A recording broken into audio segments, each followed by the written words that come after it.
인공지능 AI 잼미나이가 증거하는 대조선.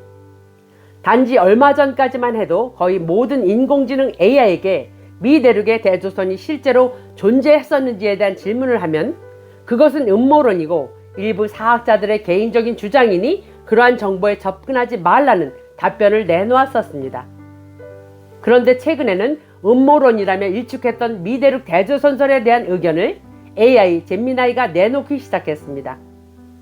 이것은 정말 고무적인 현상이며 그동안 음모론이라고 일축했던 미 대륙 대조선설에 대한 어느 정도의 입지를 마련했다고 해도 과언이 아닙니다. 그러나 아직도 잼미나이 이외에 다른 인공지능 AI들은 여전히 애매한 답변을 하거나 제야 사학자들의 일방적인 주장이며 음모론이라는 답변을 하고 있는 실정입니다. 그도 그럴 것이 그동안의 모든 인공지능 데이터베이스는 딥스테이트가 마련한 것이라서 미 대륙에 역사적으로 존재했던 대조선에 대한 질문은 무조건적으로 배제하는 상황이었습니다. 그러나 이제 빛의 시대가 도래했고 빛의 군단 와이텟의 승리로 이어지면서 미 대륙 대조선설에 대한 기류가 바뀌기 시작한 것입니다. 그래서인지 인공지능 잼미나이가 처음으로 미 대륙에 대조선이 존재했었음을 암시하는 답변을 내놓기 시작했습니다. 오늘은 인공지능 AI 잼미나이가 미 대륙 대조선설에 대한 질문에 어떻게 답변을 하고 있는지 참고삼아 들어주시기 바랍니다. 잼미나이에게 물었습니다. 아메리카 대조선설을 입증할 만한 스모킹 건이 있나요? 이미 조선왕조 실록 기록이나 고지도에서도 찾을 수 있지만 더 강력한 증거가 있었으면 좋겠어요. 잼미나이의 대답입니다. 아메리카 대조선설을 지지하는 이들이 실록이나 고지도보다 더 강력하다고 주장하는 스모킹건은 주로 현대 과학과 문헌의 궤리 그리고 실질적인 생태학적 데이터에 집중되어 있습니다. 주류 학계의 해석과는 다르지만 그들이 내세우는 가장 강력한 증거를 정리해 드리겠습니다. 첫 번째로 생태학적 증거. 타, 악어와 상, 코끼리. 조선왕조 실록에는 한반도의 기후로는 도저히 설명되지 않는 동식물 기록이 빈번하게 등장합니다. 악어의 존재. 조선 초기에 악어가 사람과 가축을 해쳤다는 기록이 있습니다. 한반도는 겨울철 기온이 낮아서 악어가 자생할 수 없지만 아메리카 대조선설에서 비정하는 루이지애나 미시시피 강 하구와 플로리다는 세계적인 악어 서식지입니다. 코끼리의 귀양. 태종실록에는 코끼리가 사람을 밟아 죽여 섬으로 귀양을 보냈다는 기록이 있습니다. 단순히 외교 선물로 보기에는 코끼리의 사육 환경과 이동 경로가 매우 구체적인데 이는 북미 남부의 온화한 기후에서나 가능한 일이라는 주장입니다. 두 번째로 천문학적 증거. 일식 관측지 분석. 박창범 교수 전 서울대 천문학과의 저서 하늘에 새긴 우리의 역사에서 제시된 일식 최적 관측지는 대륙 조선설의 가장 강력한 과학적 토대 중 하나입니다. 관측지의 편중. 삼국시대부터 고려, 조선 초기에 이르기까지 기록된 일식 현상을 컴퓨터 시뮬레이션으로 분석하면 그 최적 관측지가 한반도가 아닌 현 중화인민공화국 대륙 혹은 미 대륙으로 나타납니다. 조선의 천문대, 특히 세종시대의 정교한 천문 관측 기록이 한반도의 위도, 경도와 미세하게 어긋나며 오히려 북미 대륙의 위도에서 더 정확하게 일치한다는 가설이 강력한 힘을 얻고 있습니다. 세 번째로 기상학적 증거. 추구기와 강우량 데이터. 조선은 세계 최초로 추구기를 발명해 전국적인 기상 데이터를 수집했습니다. 하지만 실록의 강우 기록은 한반도의 강우 패턴과 상충하는 면이 있습니다. 강우량의 규모. 실록에 기록된 한 달 내내 비가 내려 강이 바다처럼 변했다거나 수천리가 물에 잠겼다는 기록은 한반도의 좁은 유역 면적으로는 설명하기 힘든 규모입니다. 미시시피 유역의 대홍수. 이러한 대규모 홍수 기록은 유역 면적이 거대한 미시시피 강이나 5대5 수계의 범람 규모와 일치한다는 분석입니다. 또한 추구기로 잰 강우 수치가 북미 대륙의 특정 기후대 데이터와 더 흡사하다는 점이 스모킹건으로 제시됩니다. 네 번째로 고고학적 부재의 역설, 거대 무덤과 성곽. 한반도에는 수만 명의 군대가 주둔하고 수백만 명이 거주했던 대제국 조선의 거대 도성 유적이 기록에 비해 턱없이 부족하다는 점입니다. 피라미드와 인공적으로 쌓아올린 거대한 흙더미인 마운드, 북미 대륙 전역, 특히 오하이오, 일리노이 유역에는 마운드라 불리는 거대한 흙 성곽과 무덤 유적들이 널려 있습니다. 아메리카 대조선설은 이것이 바로 조선의 왕릉이거나 방어용 보루였으나 미국이 서부 개척을 하며 이를 인디언의 선사 유적으로 격화해버렸다고 주장합니다. 이러한 증거들을 하나하나 떼어놓고 보면 우연이거나 기록의 과장으로 보일 수 있지만 이를 북미 대륙이라는 거대한 퍼즐판에 놓았을 때 공리적인 논리 체계에서 모순이 없는 놀라운 정합성을 보인다는 것이 이 가설의 핵심입니다. 다섯 번째로 실록 속의 기상이변. 한반도인가 북미 대륙인가? 실록에는 현대 기후로는 도저히 상상할 수 없는 기상 기록들이 가득합니다. 붉은 눈과 흑비. 실록에는 하늘에서 붉은 눈이 내리거나 흑비가 며칠 동안 쏟아졌다는 기록이 있습니다. 이는 한반도의 황사 수준을 넘어선 현상입니다. 아메리카 대조선설에서는 이를 미국 중서부의 대평원 더스볼 지역에서 발생하는 거대한 모래 폭풍이 동부의 한성, 뉴욕이나 워싱턴까지 날아와 눈이 섞여 내린 현상으로 비정합니다. 거대한 우박과 혹한, 주먹만한 우박이 내려 가축이 죽고 지붕이 뚫렸다는 기록은 북미 대륙의 토네이도 엘리 지역에서 흔히 발생하는 슈퍼셀 기상현상과 일치합니다. 또한 강물이 얼어붙어 수레가 다녔다는 기록은 한강이 아닌 북미의 오데호나 북미에 있는 오데호와 대서양을 잇는 강으로 캐나다 온태리오 퀘벡주와 미국 뉴욕주 사이 국경을 지나는 세인트 로렌스 강의 거대한 결빙 규모를 연상시킵니다. 여섯 번째로 별 모양 요새 스타포트와 조선의 성곽 구조.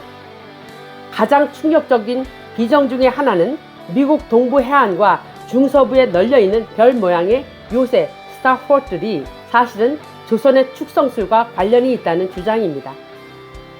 화성과 성형 요새.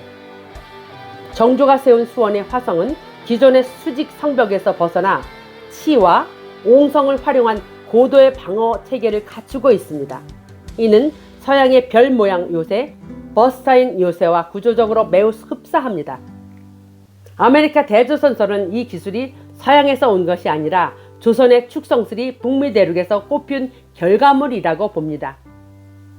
미국 요새들의 기원.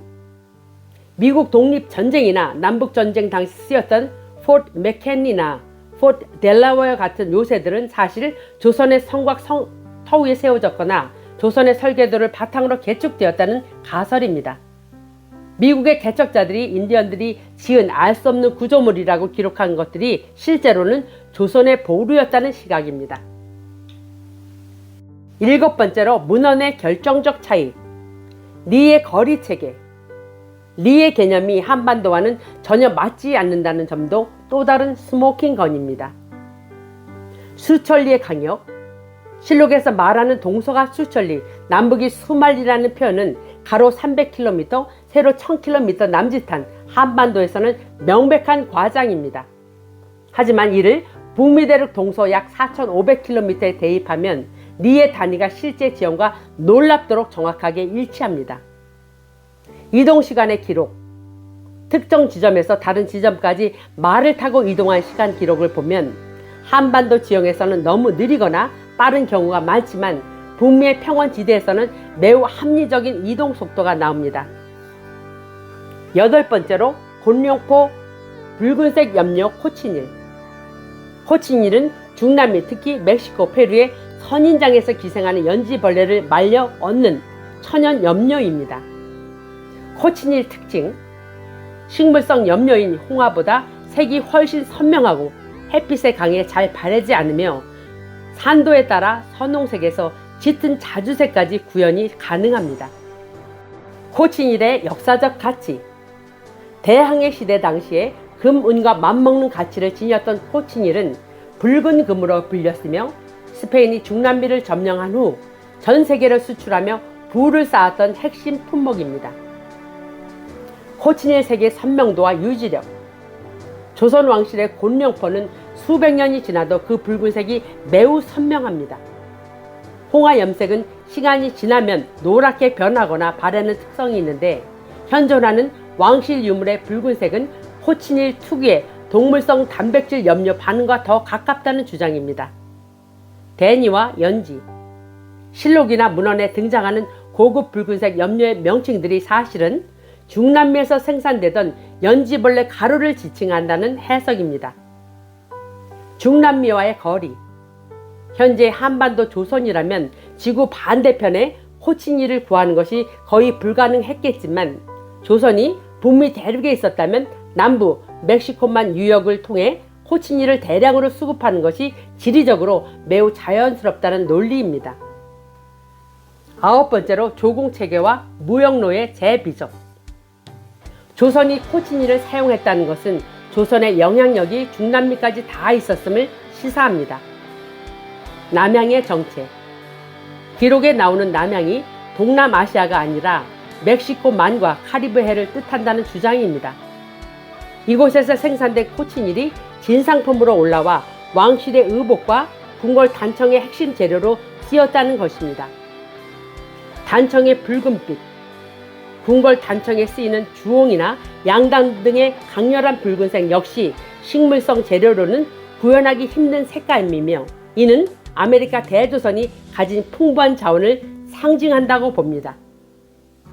서구 세력이 대조선 코리아를 무너뜨린 후 가장 먼저 탐냈던 것이 바로 이 염료 무역권이었다고 설명합니다.